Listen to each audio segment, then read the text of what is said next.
Hi guys, তো আজকের আর কেকের দোকান থেকে নয়, ডাইরেক্ট কেক এনে ঘর থেকেই আজকে ব্লগটা শুরু করছি। আজকের হলো মেজো মামা আর মেজো মামির অ্যানিভার্সারি।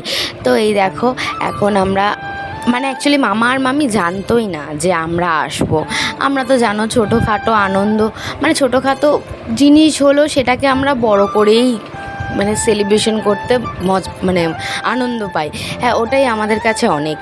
তো ওই জন্য আমরা সবাই মিলে হই হই করে গিয়ে ওটাই আর কি, সে ওরকম কোনো ব্যাপার না যে আলাদা করে নিমন্ত্রণ করতে হবে কি না। একবার কানে খবর এলো তো দেন আমরা সবাই মিলে চলে যাই। এটাই তো মজা, তাই না? ছোটোখাটো জিনিসে এই আনন্দটাকে বড় করে নেওয়াটাই তো আনন্দ, তাই না?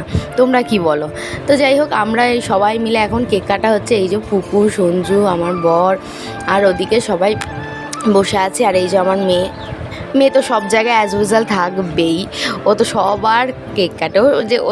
ওর যে কতবার বার্থডে হয় ওই জানে না। তো যাই হোক, তো কেক টেক খাওয়ানোর এখন পর্ব চলছে।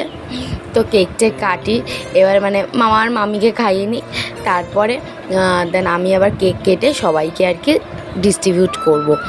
তো এই যে মামার মামি জানতোই না যে আমরা আসবো, তো সারপ্রাইজ পেয়েছে।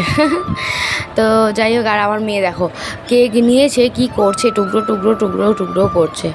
তো ঠিক আছে, চলো এবারে আমরা খেতে বসে পড়ি। এই যে মামি খাবার বেড়ে নিচ্ছে। এই দেখো আমার মেয়ে, এত গরম লেগে গেছে, কি করব বলো, ভীষণ গরম পড়েছে। জানি না এত গরম পড়েছে বলার মতো না। জন্য ছাদেই বসে বললাম, আর সবাই রিল্যাক্স হয়ে, কেউ কিছু মনে করো না।